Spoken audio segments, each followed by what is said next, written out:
Y bueno, pues darles la bienvenida. Gracias por asistir a la cuarta y última sesión de la clase de teoría de la Constitución. Hoy cerramos el curso, hoy vemos los temas que nos hacen falta. Y pues nada más quería pedir su calificación, pero si quieren al final vemos cómo vamos a manejar eso. Vamos a arrancar con los últimos dos temas que nos hacen falta del programa. Déjenme ver.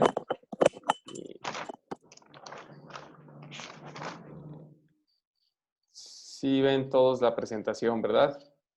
Sí. Sí. Así es. Bueno, tengo el mismo problema de la vez pasada, pero bueno.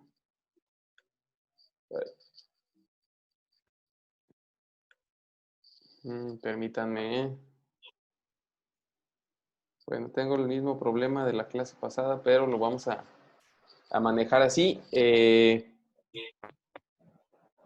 La cuarta sesión de nuestra asignatura que es Teoría de la Constitución. Hoy concluimos el curso y dentro de los temas que nos hace falta ver, pues iniciaríamos con la supremacía constitucional. Veíamos o platicamos en clases pasadas que ustedes ya están familiarizados con la pirámide de Kelsen, ¿es correcto? Sí. Sí.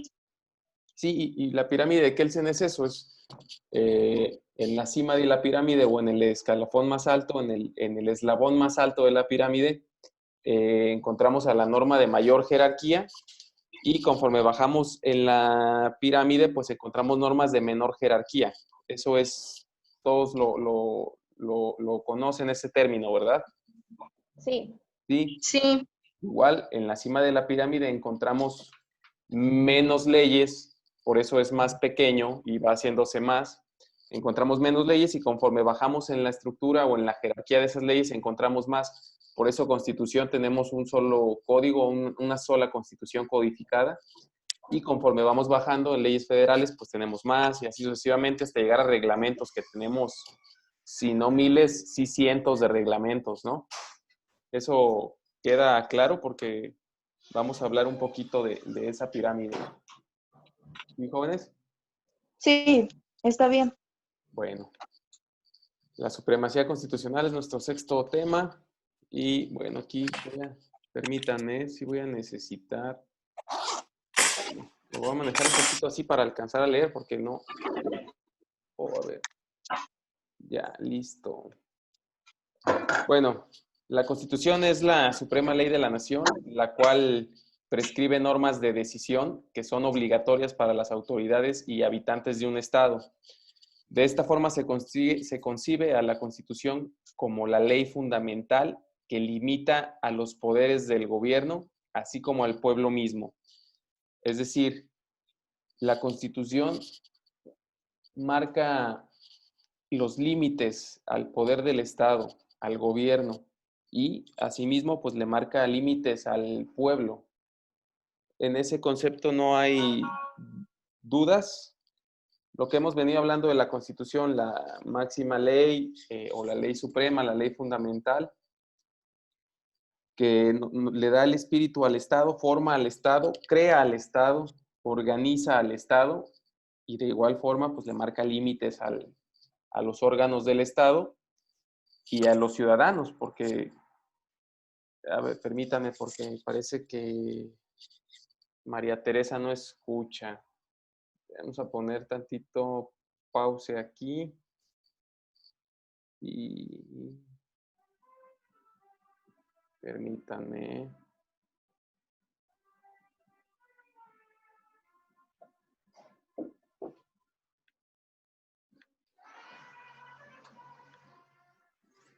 Permítanme. Sabemos por qué no se escucha. No ha de activar todavía su micrófono. Sí, ¿verdad? Vamos a escribirle por aquí por el WhatsApp.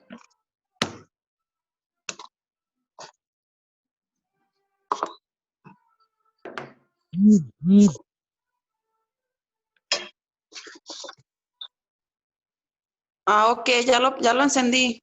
¿Ya? Ah, perfecto. Sí. Entonces ahí Sí. ya nos escucha bien. Vamos, Sí, de ya lo cualquier manera vamos iniciando.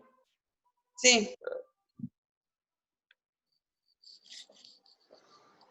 Bueno, la Constitución como ley suprema organiza al Estado, nos dice cómo se va a organizar ese Estado, crea los órganos de gobierno, les impone límites a esos órganos de gobierno y también le crea derechos fundamentales para los ciudadanos del Estado, para el pueblo del Estado, y también le impone límites a ese pueblo. Y ustedes lo pueden ver desde una manera práctica en el ejemplo de México.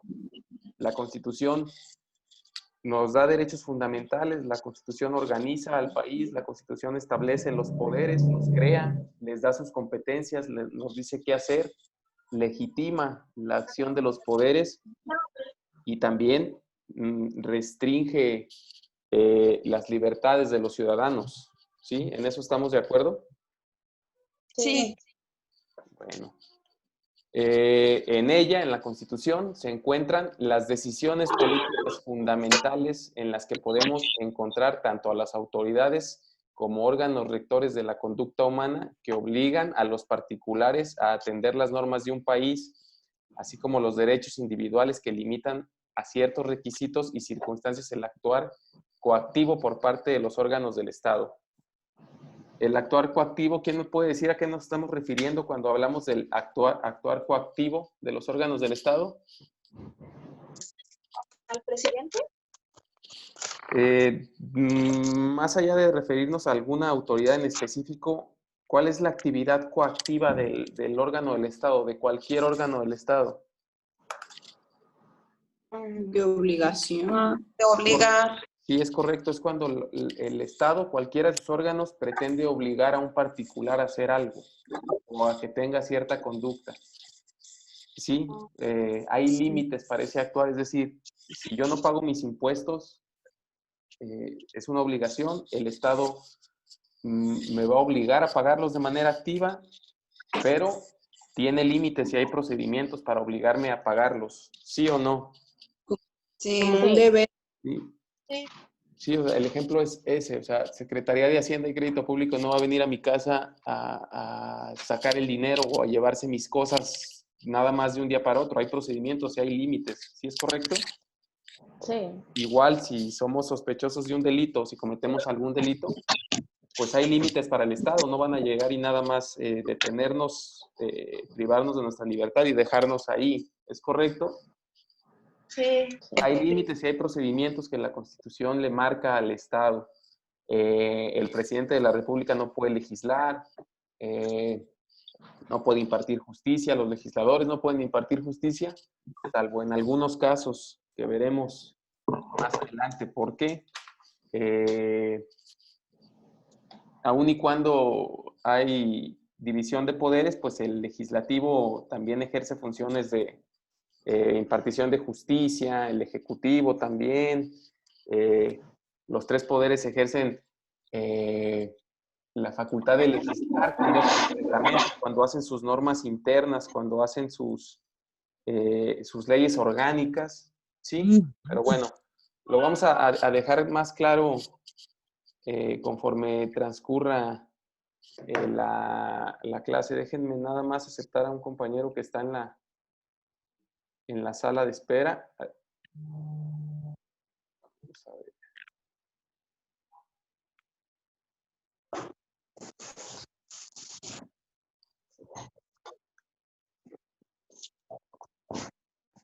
A un par de compañeros que estaban en la sala de espera.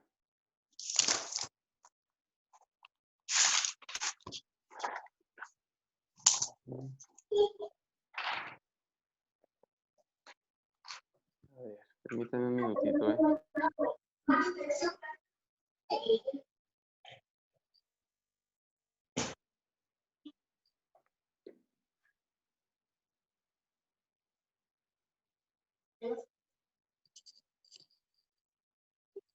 ¿Listo? ¿Ya se incorporó?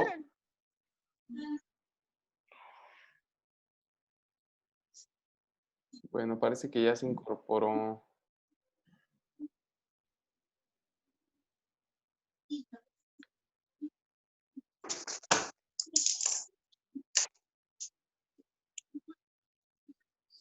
Y bueno, lo que veníamos hablando, en la Constitución se encuentran las decisiones políticas fundamentales de un Estado. ¿Cuáles podrían ser o cuáles consideran ustedes que son las decisiones políticas fundamentales del Estado mexicano?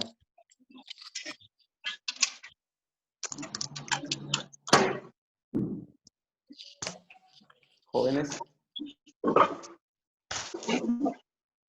Pues los deberes, obligaciones, ¿Los qué, perdón?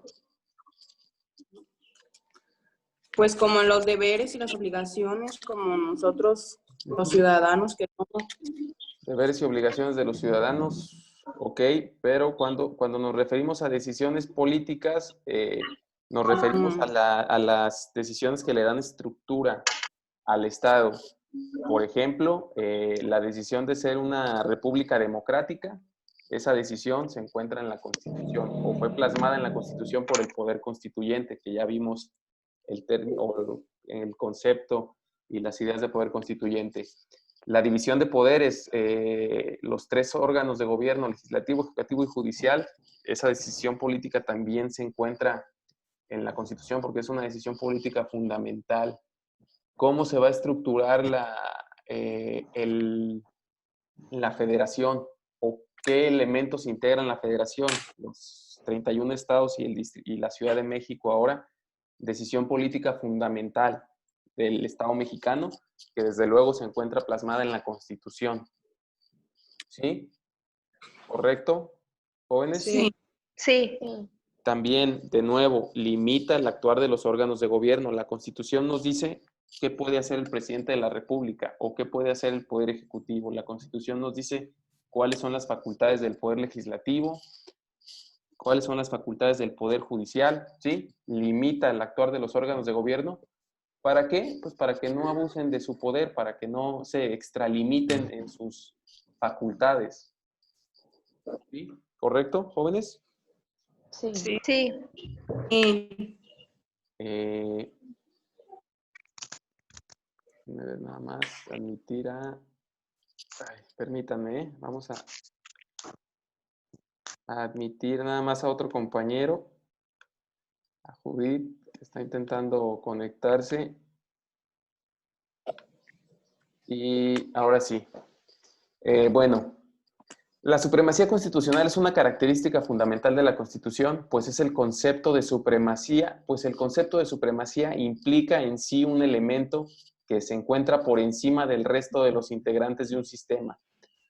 Por lo que dentro del ordenamiento jurídico, el principio de supremacía constitucional nos remite a ubicar a la Constitución en la cúspide del conjunto de ordenamientos jurídicos de una nación.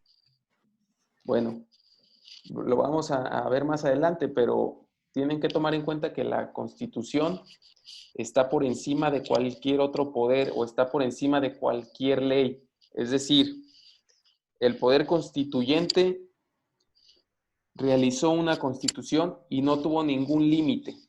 El único límite del poder constituyente fue la voluntad del pueblo, la voluntad de la soberanía. Las ideas que se plasmaron en la Constitución y las que se plasman hoy en día con las reformas, con las adiciones o con las modificaciones que se le realizan a la Constitución, es la voluntad del pueblo y es el pueblo quien decide, toma esas decisiones y simplemente se plasman en la Constitución por medio de nuestros representantes, de nuestros legisladores federales y estatales. La Constitución no obedece a ningún otro orden, no fue limitado por ningún otro factor o órgano de gobierno. La Constitución, su único límite fue la voluntad del pueblo. Se encuentra en la cúspide de la pirámide, es decir, es el ordenamiento del que deben de surgir todas las demás leyes, reglamentos, decretos, acuerdos, y todo lo que nazca de la Constitución debe de ser acorde con el espíritu de la Constitución y con la formalidad que establece la Constitución. No sé si estoy siendo claro, ustedes díganme. Sí. ¿Sí? Máxima ¿Seguro? autoridad, ¿no? Sí, tiene la máxima jerarquía les repito, no está sujeta a ninguna norma la Constitución. Al contrario, todas las normas están sujetas, o su validez, su legitimidad de las normas depende de que estén de acuerdo a la Constitución, tanto en espíritu, tanto en principios, y también que cumplan con los elementos formales que establece la Constitución. ¿A qué me refiero? Con elementos formales. La Constitución nos dice que, a ver, permítanme, otra vez vamos a volver a aceptar a un compañero. Intentando entrar. Pero bueno.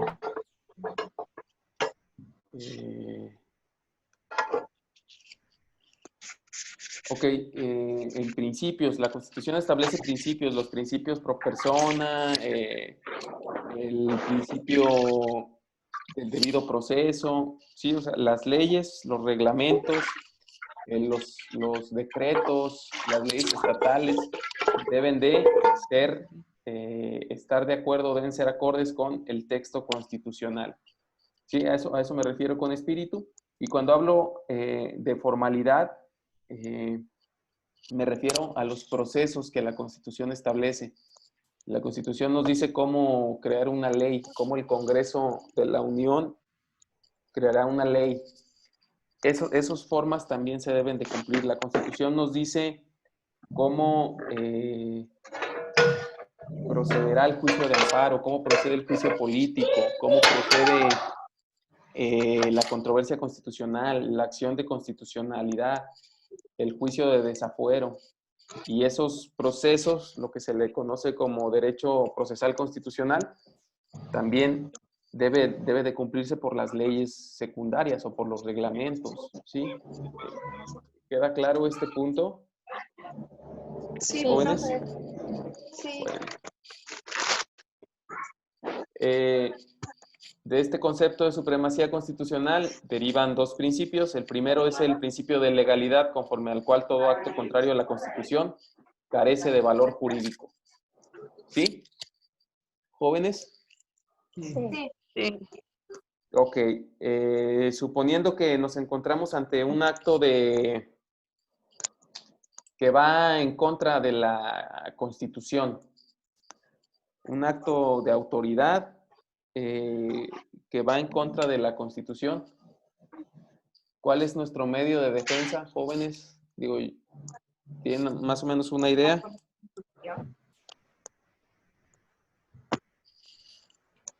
¿Jóvenes?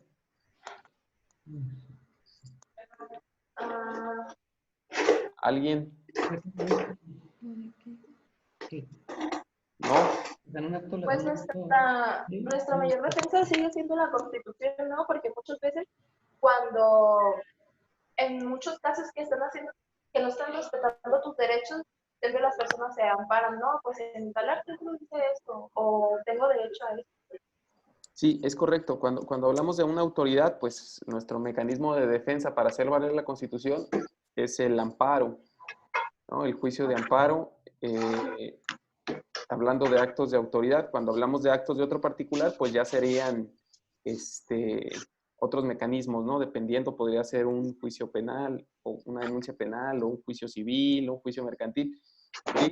Pero hay mecanismos por los cuales podemos defender la constitucionalidad de los actos, ¿verdad? Y el segundo principio que deriva del concepto de supremacía constitucional es que cada órgano tiene su competencia, que no es delegable sobre los casos que señala expresamente la Constitución.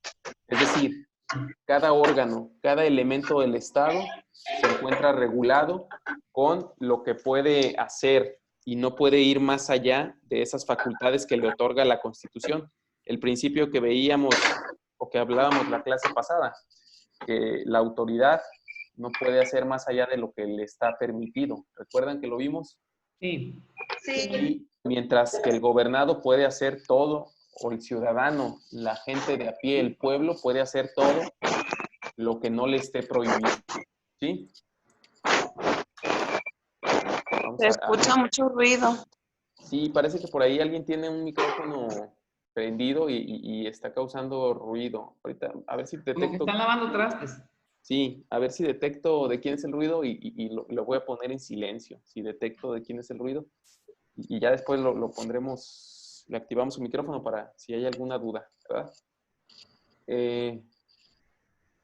Sí, gracias. Bueno, hablando de la supremacía constitucional, el artículo 133 de nuestra Constitución Política de los Estados Unidos Mexicanos dice, y lo cito textualmente, esta Constitución, las leyes del Congreso de la Unión que emanan de ella y todos los tratados que estén de acuerdo con la misma, con la Constitución, celebrados y que se celebren por el presidente de la República con aprobación del Senado, serán la ley suprema de toda la Unión, ¿sí? Supremacía.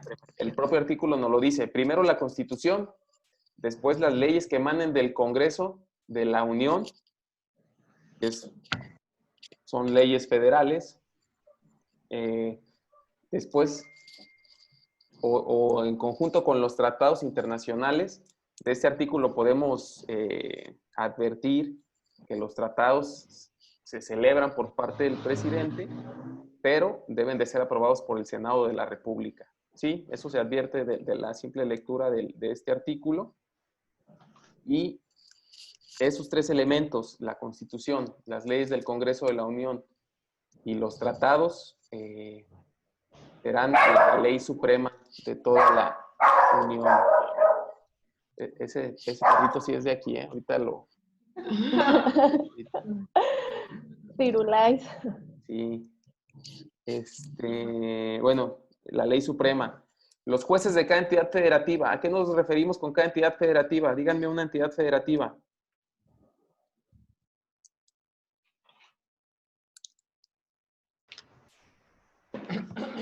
Tenemos 32. Díganme una.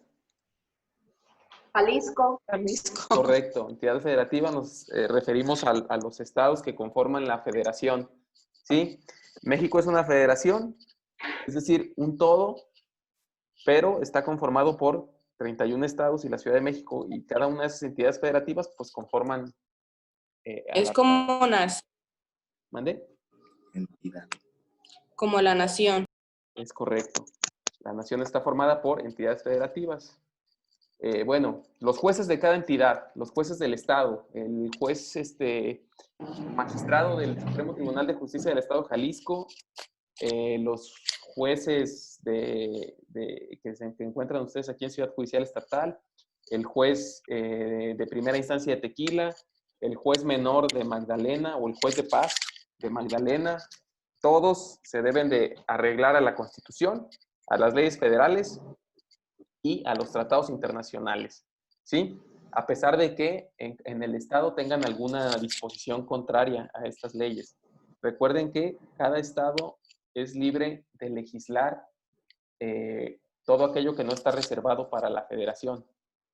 Por eso tenemos un Código Civil del Estado, un Código Penal del Estado, una Constitución del Estado de Jalisco, ¿sí? Cada Estado es libre de legislar,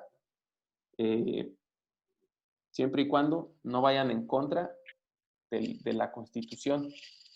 Y si eso sucede, si hay alguna ley contraria a nuestra Constitución, pues los jueces deben de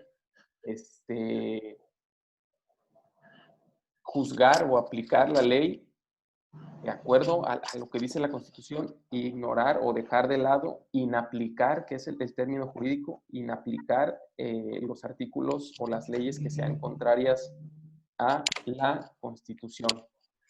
¿Sí? ¿Correcto? Artículo 133.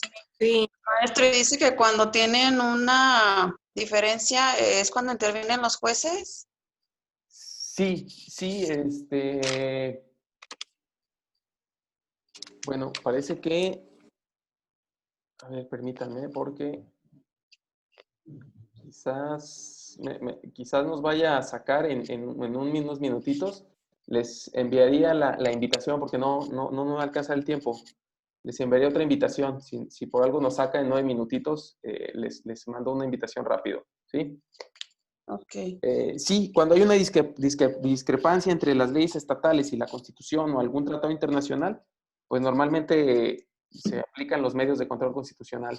Les repito, juicio de amparo, controversia constitucional, para demandar la inconstitucionalidad de una ley, y ya los jueces, los juzgadores, el Poder Judicial determinará si es acorde o no una ley estatal con la Constitución, ¿verdad? Pero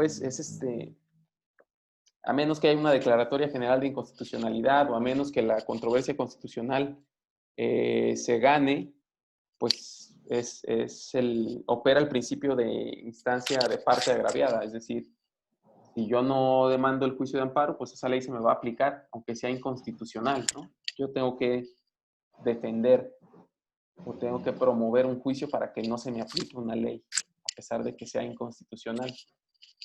¿Y queda claro? Sí. Sí.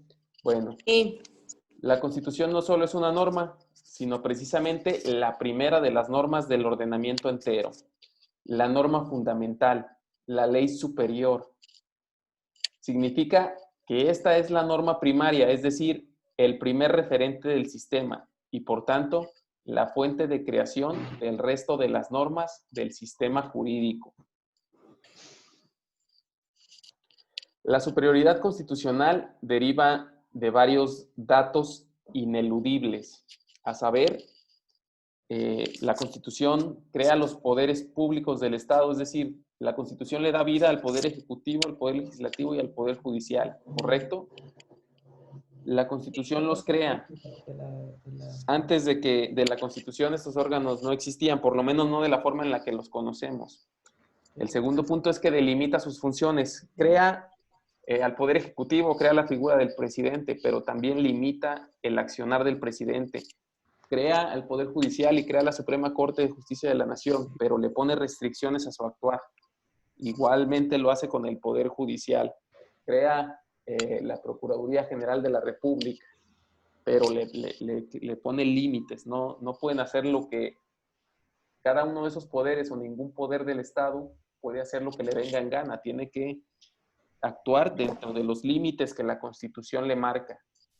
¿Es correcto? ¿Estamos de acuerdo? Sí. Sí. Digamos que la Constitución les impone un carril, un poco como en las carreras. La Constitución les impone un carril y ellos deben de actuar dentro de ese carril. No pueden salir o brincar ese carril, ¿sí? El tercer punto es que recoge los procedimientos de creación normativa. La Constitución nos dice cómo se van a crear las normas. Les dice al Congreso de la Unión, a la Cámara de Diputados y Cámara de Senadores, cómo van a crear las normas. Y al decirles cómo van a crear las normas, también les impone la obligación de que esas normas no pueden ser contrarias a la Constitución. Lo acabamos de leer en el artículo 133. Siguiente punto es que establece los derechos fundamentales de los habitantes del Estado. En el caso de México es del artículo 1 al 29, donde se establecen los derechos fundamentales, antes conocidos como derechos humanos, ahora llamados derechos fundamentales. Y por último, la Constitución incorpora los valores esenciales o superiores de la comunidad a la que rige. Los valores esenciales del Estado mexicano, los principios que el pueblo, que la voluntad del pueblo se plasmó en la Constitución. Les repito, la división de poderes, el principio pro persona, el principio de legalidad, de seguridad jurídica, de debido proceso, ¿sí? Principios que establece nuestra Constitución. Bueno, la Constitución es suprema por ser la expresión de la voluntad soberana del pueblo, realizada a través del Congreso o Asamblea Constituyente, la cual es fuente, u origen de los poderes que crea y organiza. Los mismos no pueden ir más allá de su norma creadora, lo que implica que sea superior a ellos. Es decir, la Constitución está por arriba o por encima de del presidente, de la Suprema Corte, de la Procuraduría. ¿Por qué? la Constitución los crea y la Constitución les limita su actuar, ellos no pueden ir en contra de la Constitución. A eso nos referimos con ley suprema. No hay nada por encima de la Constitución. Ningún otro ordenamiento jurídico y ningún actuar o poder o órgano de gobierno puede estar por encima de la Constitución. La Constitución se encuentra por encima del Estado, por encima de los órganos constituidos y por encima de los individuos considerados aisladamente, puesto que como pueblo, al ser el titular de la soberanía, está por encima de la propia Constitución. Es decir, la Constitución está por encima de todo, incluso de los ciudadanos, vistos de manera individual. Cuando vemos a los ciudadanos como pueblo, como el titular de la soberanía, recuerden que lo veíamos en clases pasadas, la soberanía reside en el pueblo es soberano, el pueblo determina, ¿sí? ¿Recuerdan que vimos eso? Sí. El concepto de soberanía. Bueno, Sí. lo único que está por encima de la Constitución es la soberanía del pueblo. Y lo veíamos las clases pasadas o las sesiones pasadas. En el momento en el que el pueblo lo decida, puede quitar esta Constitución y emitir otra. O en el momento en el que el pueblo lo decida, puede modificar la Constitución. ¿Recuerdan? Lo vimos. ¿Sí? ¿Sí, jóvenes? ¿Vamos bien? Sí. Bueno, vamos a ver si alcanzamos a ver otra. Bueno, vamos, pasaríamos a ver la contradicción entre la Constitución y los tratados internacionales. Este tema es muy amplio. Podríamos tener una clase solamente de este tema, pero pues vamos a verlo muy brevemente, muy rápidamente. Si les parece, les envío otra invitación y continuamos en otra sesión, jóvenes. ¿Está bien? Sí. Ok. Sí. Bueno, entonces vamos a dar por terminada esta y esperen mi invitación, por favor. Sí, está bien. Sí, está bien. Ok.